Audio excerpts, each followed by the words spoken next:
Well, hello, how are you doing? How are you doing? This is the S. Anthony Says podcast. This is the S. Anthony Thomas, and this is episode number 303. You damn right. And thank you, you bastards, for coming back. Every last one of the bastard army. Thank you for the love. Thank you for coming back, you bastards. Folks, I'm actually recording this a little earlier in the day than I normally would. Normally I try to record this, somewhere between 4 and 6 or 4 and 7 on Sundays is when I put this all together. But I'm doing this a little bit earlier because I want to be able to watch the AFC and the NFC championship games without anything in front of me. I don't want to be watching them and going, oh, damn it, I have to record my podcast. I don't want it to be like that. I wanted to do this early, so I'm doing this earlier in the day than I normally would. I'm looking forward to these games. One of my hometown teams in one of them, and I don't give two craps about the other three teams. The hell with them. But, it's really, really cool when you have one of your teams, your hometown team is playing and you want to just watch the game and enjoy the game. I'm not one of those people that gets depressed when my team loses. I go, that sucks. And then I go on with my life, and if they win, I'm like, yeah, I celebrate.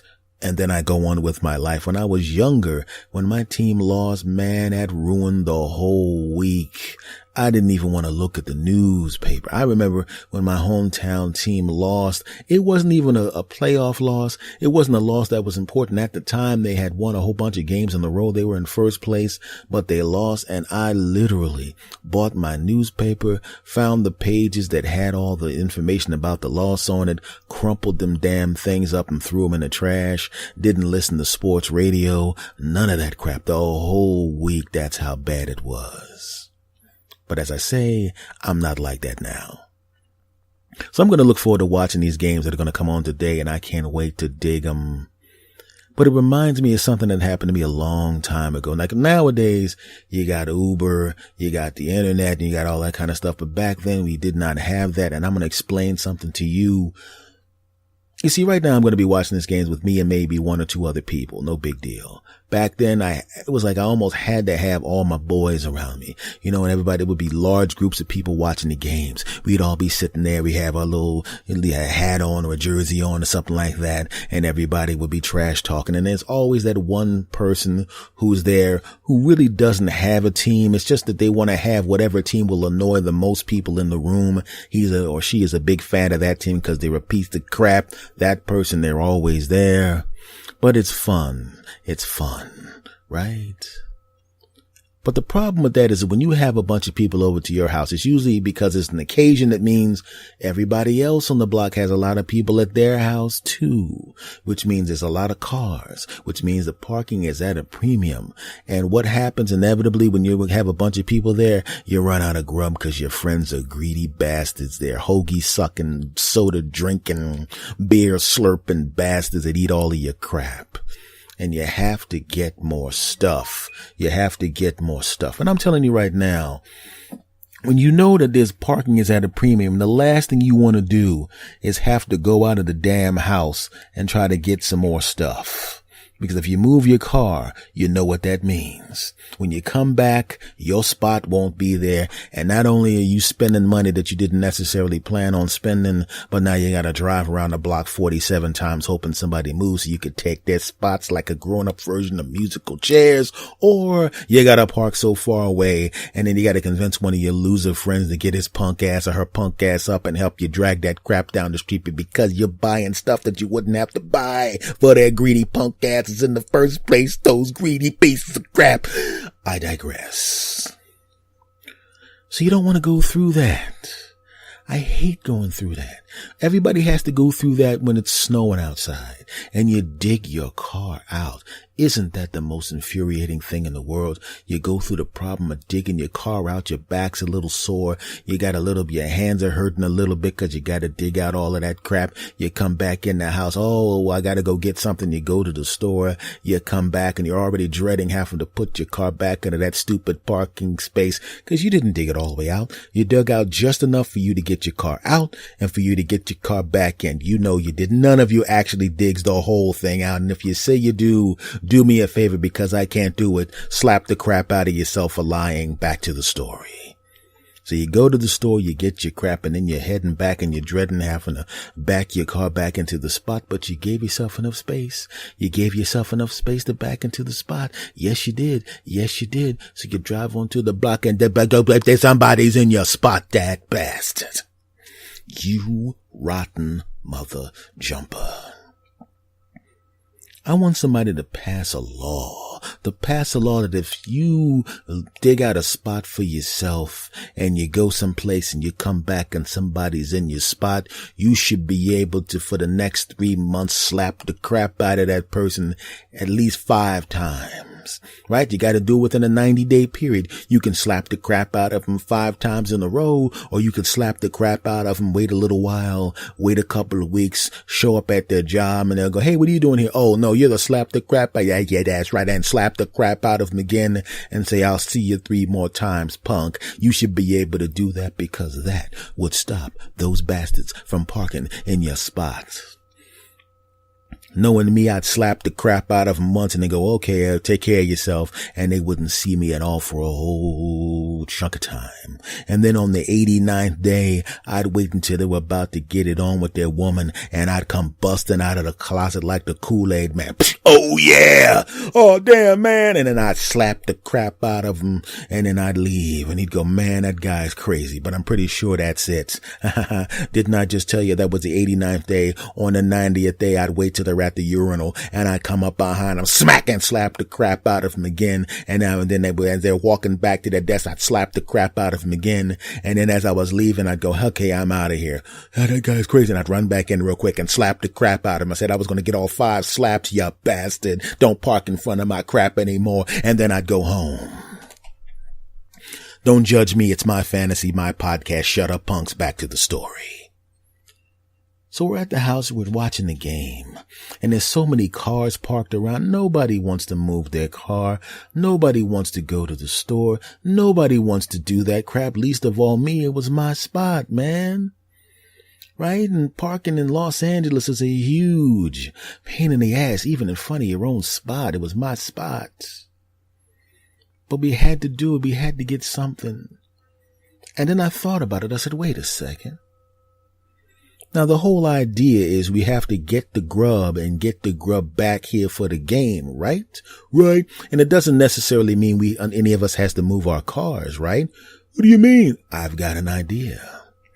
And of course, being the double genius that I am, I of course came up with the most incredible idea of all time. Oh, you're damn right. You know what I did? I said, how about this? We'll go to a 7-Eleven. I know the snacks are going to cost more there. But we go to 7-Eleven. How's that solving the problem? I'll tell you how it solves the problem, you dumb bastard.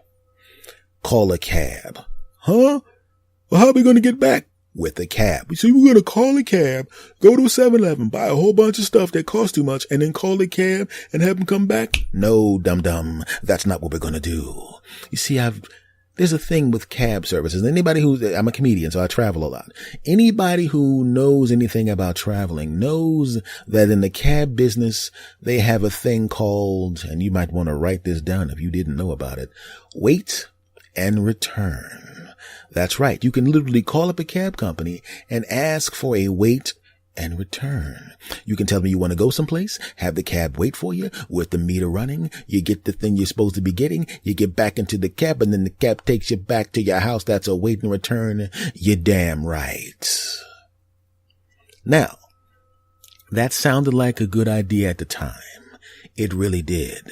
And if I'd said, hey, I'm at, I forgot what my old address was, Franklin Street or whatever, blah, blah, blah, and I need a wait and return. And what's the second address, sir? The second address is blah, blah, blah, blah, blah street. Okay, so we have a wait and return. We're going to pick you up at Whoop-de-Whoop Street.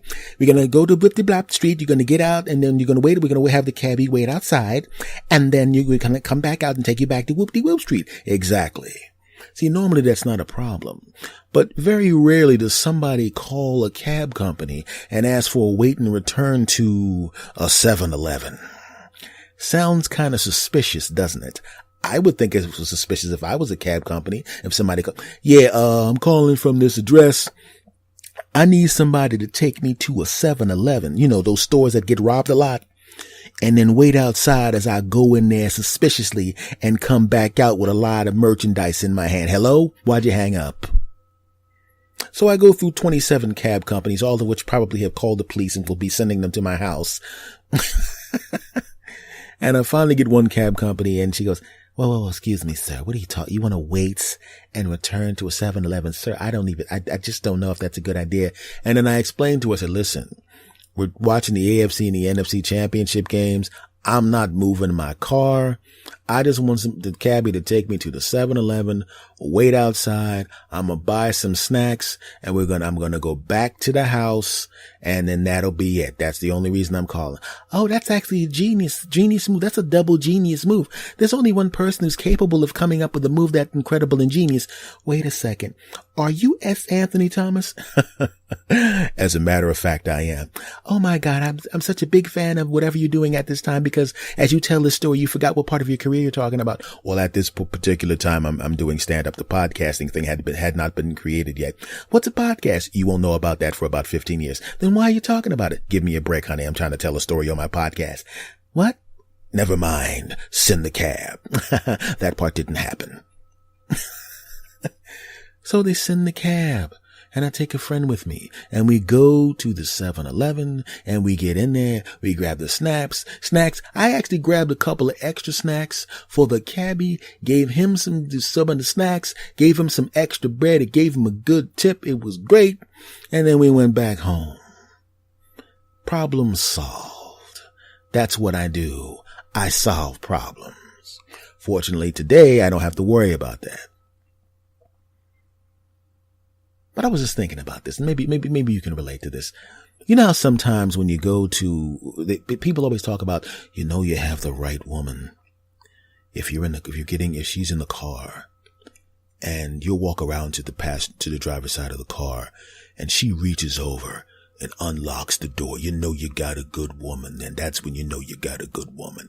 You know what? That test has been in too many movies and even women that are bad know that move. You can have a woman that's like, I'm planning on killing him later on tonight, but I'm going to make him think I'm a good woman by opening up this door. He doesn't realize that when we get back to his house, I'm going to beat him to death with a hammer.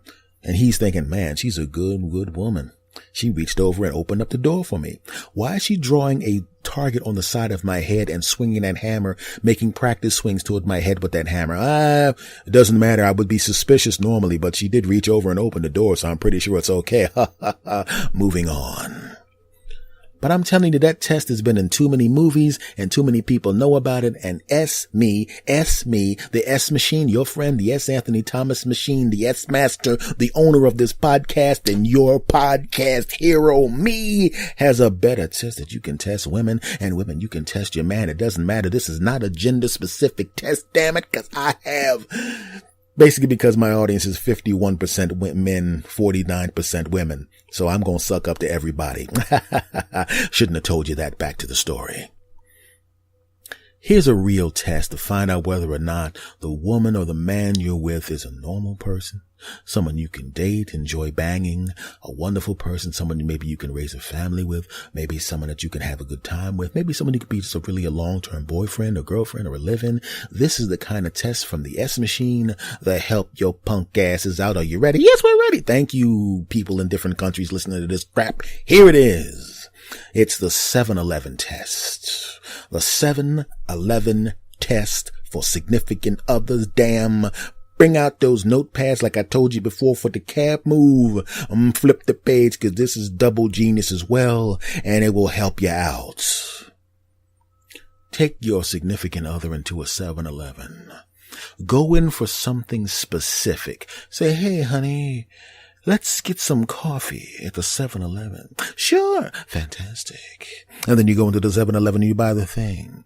And you do what everybody does when you go into the 7-Eleven. I've never seen someone say they're going into the 7-Eleven for a thing and walk out with just that thing. You can't do it. It's impossible. That's why that business is successful. You can't do it. Every time I've ever gone in the 7-Eleven to just get coffee, my punk ass always walks walks out with not a donut. Well, I don't eat donuts anymore because I'm trying to lose weight, but back then donuts, you know, or I'd walk out with a cookie or something, or I'd walk out with one of those little burritos, something that I walked out the damn 7-Eleven with, because if you can walk into the 7-Eleven, you know damn well you ain't walking out with just the thing you walked in with.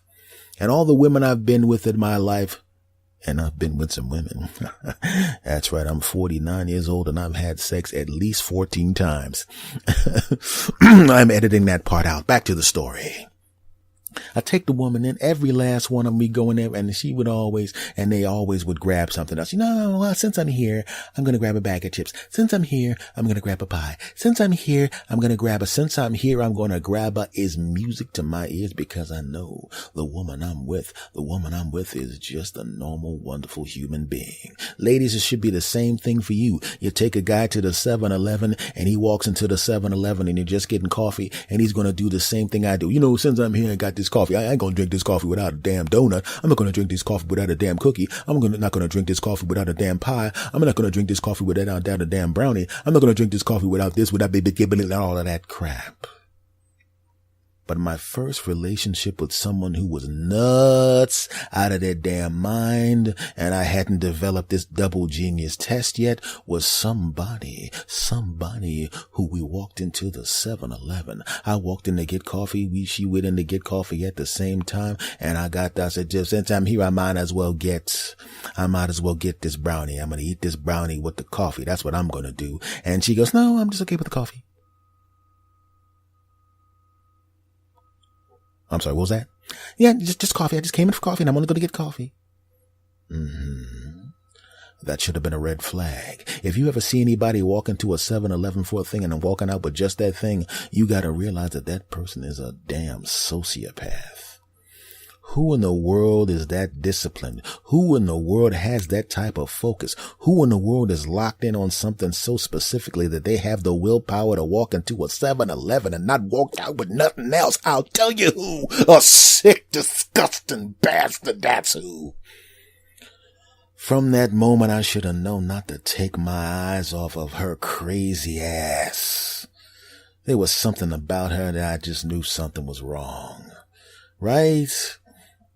I have friends that were in the army, probably took SEAL training or some kind of specialized training where they can train themselves that they can shoot some stuff when stuff was blowing up around them. They could take torture and all of that crap. If you catch them, name, rank, and serial number is all you're getting from me. I'm not giving up any secrets. I don't care how bad you treat me. I got Vietnam vet friends and went through all sorts of horrible crap and didn't give up any secrets and came back with medals and all of that crap and all of that stuff. Real superhero type people. And even they go into 7-Eleven like, look, I can take torture in a foreign jail, and I can get into fist fights and knife fights and double fights and focus and I can swim underneath the water and with a seal in my mouth and then carrying a knife and some bombs and all of that kind of crap.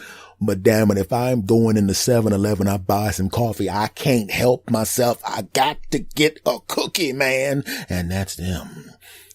But her, no, just a coffee. I'm telling you, I should have known right then and there that she was nuts.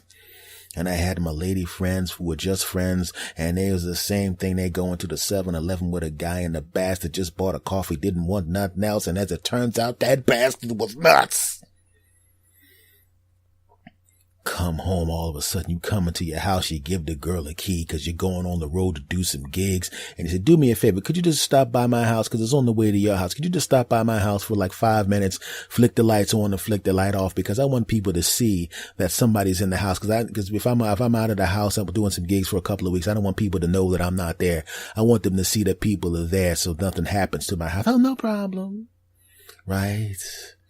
And then you get the key back. Here's your key back. I'm glad you're back from the road. I'm glad everything's safe.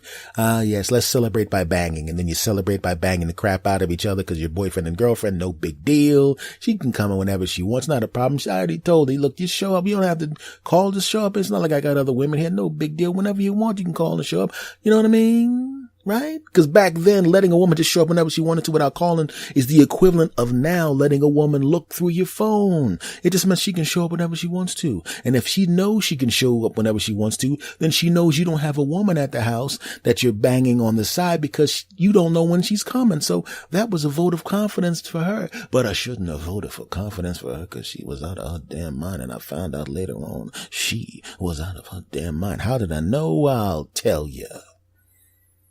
I do some gigs that are local gigs. You know, the kind of gigs where you don't stay overnight. You could stay overnight, but you come home the same day because why not? It's only 3 hours, not a big deal. You want to sleep in your own bed after being a double genius on the road, making strangers laugh which is what I do. And I come back and she made a mistake and thought I was going to be gone longer. She thought I was going to stay overnight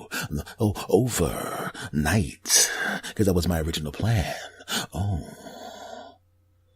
And she had given me the key back, and it never occurred to me since I gave her the vote of confidence by letting her show up whenever she wanted to without calling. It never occurred to me because I was a dumb bastard at the time. A dumb bastard. Did I mention I was a dumb bastard? I was a dumb bastard, and my dumb bastard ass didn't even occur to me that the crazy ass would make a copy of my key. And she made a copy of my key because when I walked in the house, I walked in, and I was going to just walk in the house. I'll be honest with you, because I was going to call her up and do a little booty call action. Say, hey girl, what you doing? Why don't you come over there and let me slice that butt? Yeah. Because back then I talked like that. And right now I would say, come on girl, let me nibble on them butt cheeks. I would say that.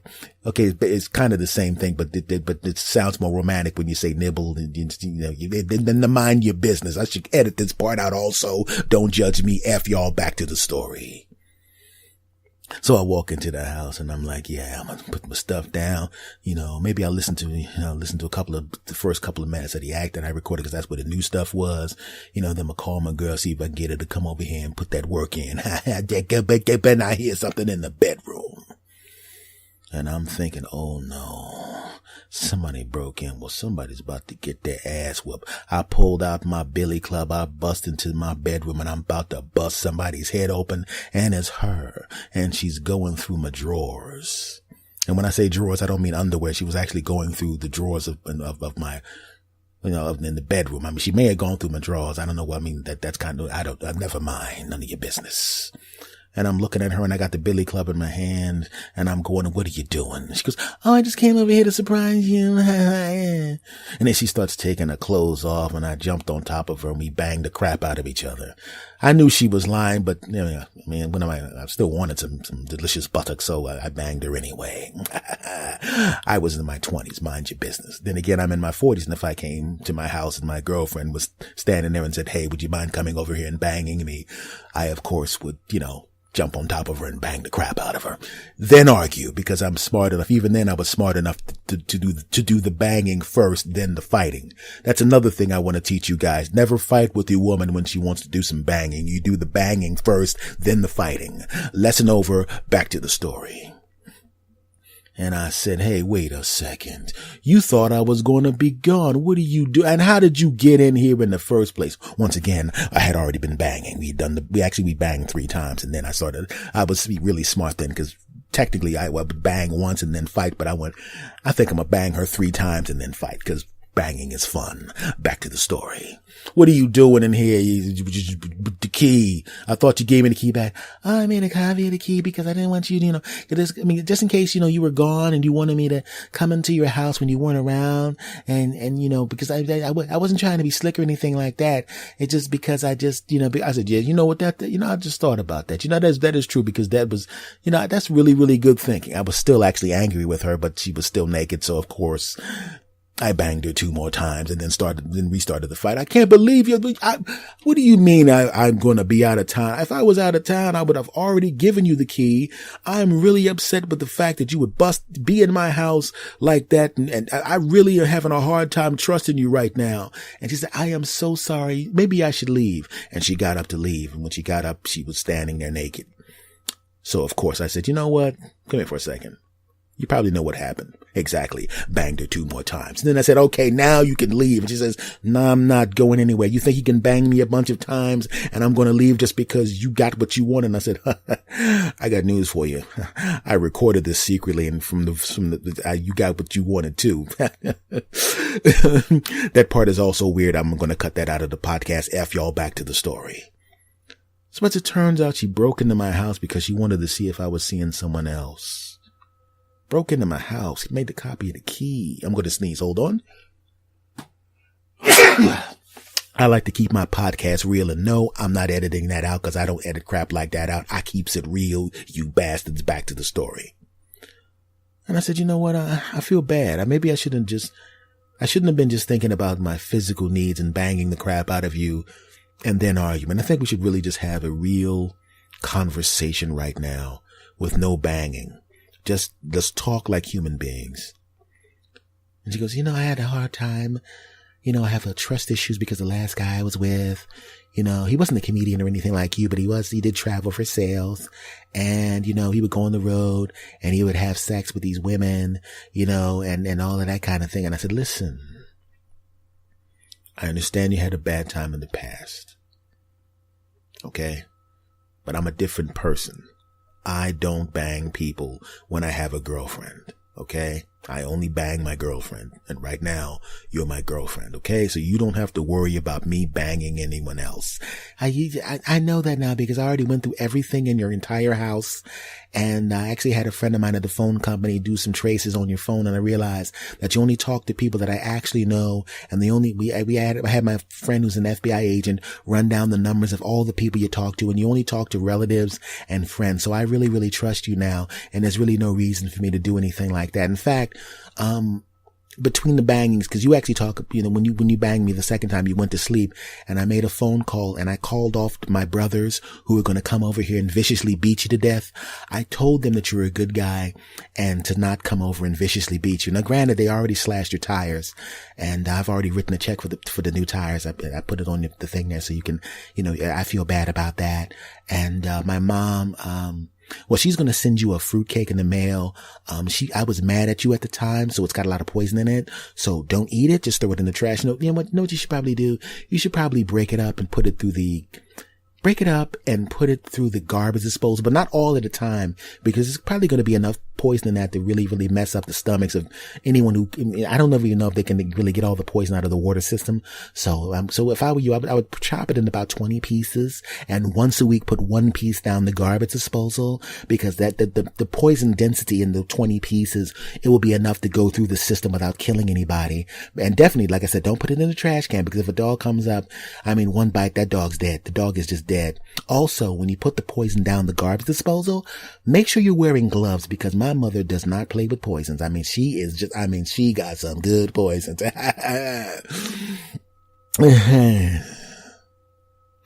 I know what you're thinking. How did you get out of that? How did you get out of that relationship with that weirdo without her entire family beating you up or poisoning you, or her using her people in power to jack you up? You know what I did?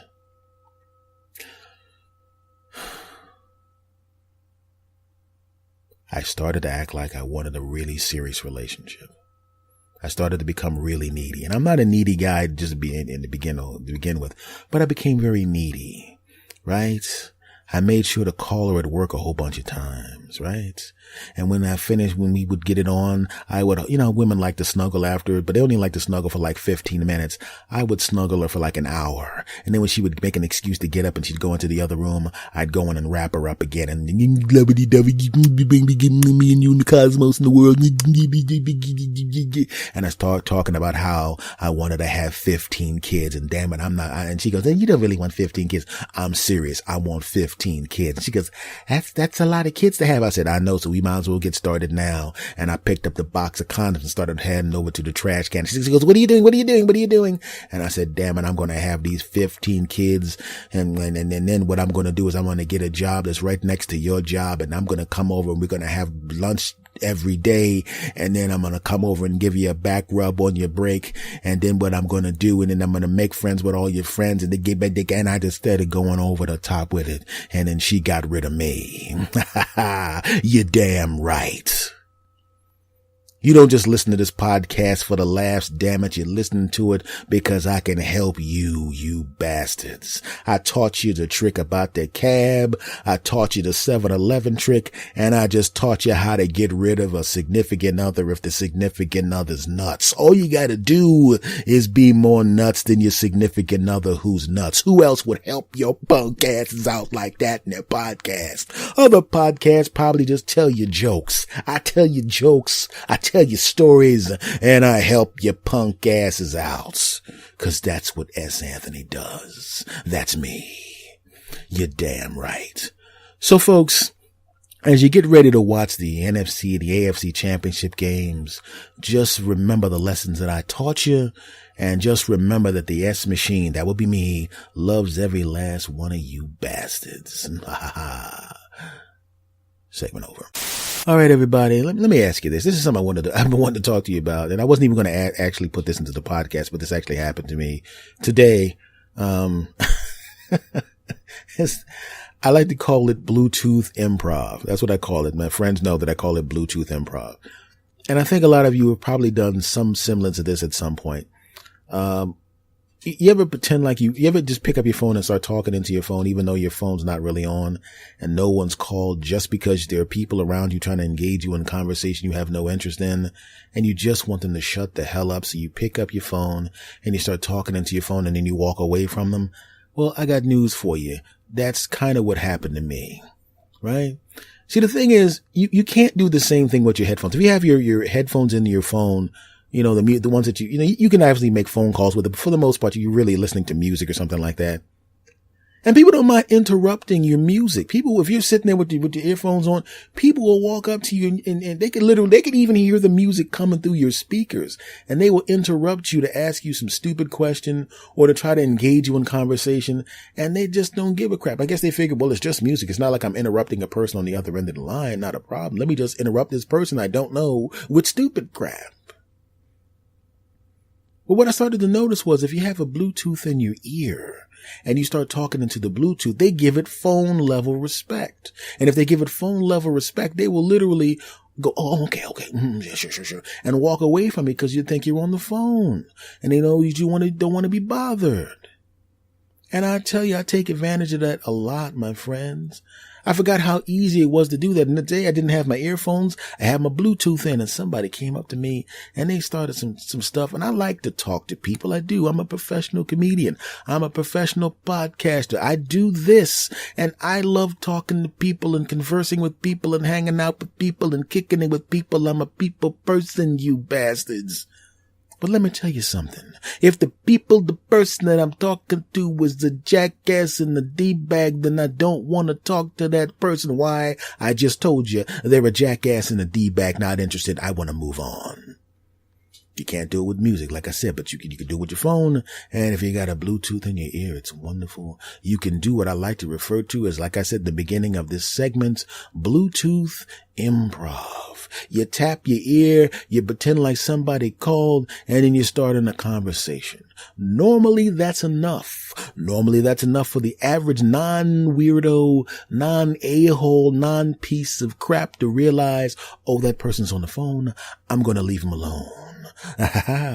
But there's always the rare human being who will literally stand there looking at you the same way a child would look at you. When the child, if you have a child or you have young relatives where you have to answer a phone and the child is standing right there and they have that look in their face like they're just pausing their conversation because they assume that the phone call that you have is going to be very quick. Like, I'm going to be right there, or I'll call you back in an hour. You know what? He's not here right now. They're expecting that. Well, this was a grown a-hole person staring at me like that while I was doing my fake conversation into the damn Bluetooth, and I was expecting the dumb bastard to walk away. So I just did some punk ass like, oh yeah, hey Bill, haha, yeah, that's pretty interesting, Bill. And then the bastard wouldn't leave. And as I walked away, he kind of came with me. I'm like, why is this guy walking with me? I didn't come into this place with him. I don't know this bastard. Why is he following me around? Oh no, this bastard is literally going to follow me around because he wants to jump right back into the dumbass conversation that he wants to have with me that I don't want to have with him,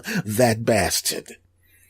So I'm walking around looking like I'm picking up some stuff at the store, and his punk ass is, hey, yeah. And he's starting to like nod in acknowledgement, like he's rah-rah, sis boom buying the stuff that I'm saying to the person that's not really there on the phone in the first place. He's actually getting engaged in this fake ass conversation, this dumb bastard.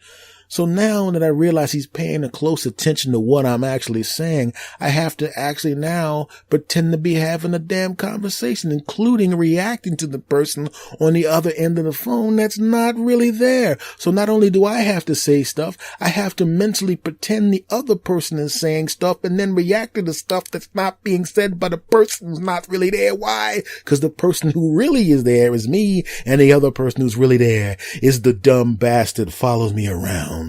That bastard. So now all of a sudden the conversation, which is a fake conversation in the first place, is getting more intricate. It's getting more entertaining. It's getting more wonderful. And now this bastard is literally now overhearing a fake conversation that he's poured himself into. And now he's reacting to the stuff that the person who's not really there is not really saying. And he's having a conversation through me with the person that's not really there. Cause now this bastard is inside of this conversation, and I just want to choke slam the bastard, but you can't choke slam people because that's illegal.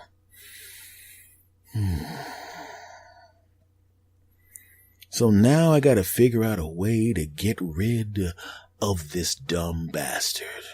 Because at first we're having a polite conversation that's not real. And then I'm thinking, wait a second. Now this guy's a bit of a D-bag following me around, forcing himself into this conversation. But he's forcing himself into a conversation that's pleasant. It's a conversation about something that's pleasant and friendly. I wonder what would happen if this fake conversation that's friendly turned into a fake conversation that's not a fake conversation, but a fake fight.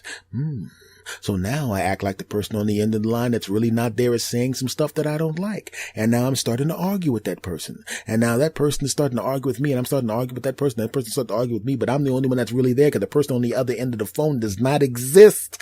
And I'm thinking this bastard has got to go, let me just leave you alone.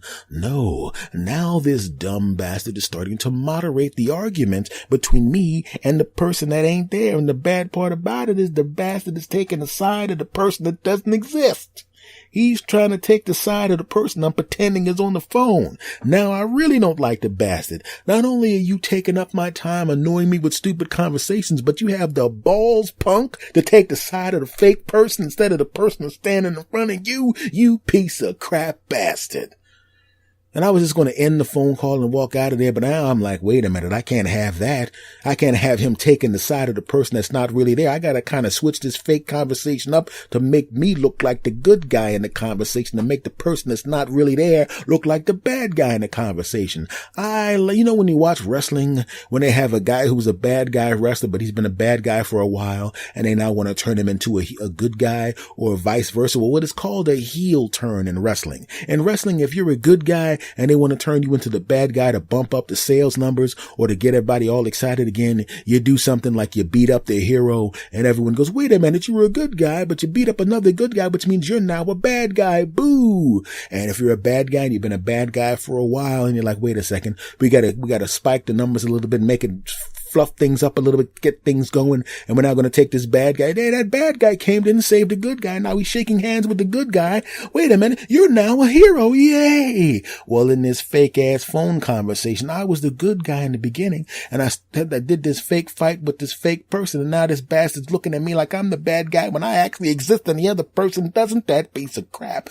So now it's time for me to be the bad guy in his mind with his punk ass, who does something that switches it, so I become the good guy and the other person on the phone becomes the bad guy. Now granted, since the person on the phone that's not really there can't walk into the music with Vince McMahon and hit me with a chair, that can't happen. So I gotta go, yeah, well, why did you do this? Huh? That's why I'm mad. And then the person who's overhearing the conversation and pushing his punk ass into the conversation goes, wait a second. And now all of a sudden he's on my side and he's talking talking to the other guy, and he's getting mad at the other guy and telling me I shouldn't be friends with the person on the phone who doesn't exist in the first place. And I'm like, you know what? You're right. I shouldn't be a friend with this person. You know what I need to do right now? Oh, I need to end this friendship with the other person. And I'm thinking, okay, that'll do it. I'll end the friendship and I'll hang up the phone. And I'm thinking that's going to be the end of it.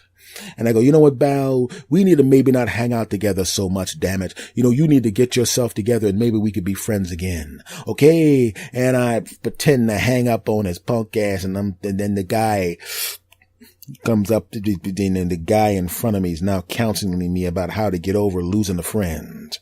And he hands me his card. And he says, you know, I do counseling sometimes, and maybe you should give this number a call and we could talk about how you could repair your relationship with your friend. And I'm thinking, good Lord, he's not that bad of a guy. He's just annoying. Right? So now I'm like, wait a second, but I know right now he's going to see my car. And and I realize I'm probably going to run into his punk ass in his store again, and he's going to keep asking me questions.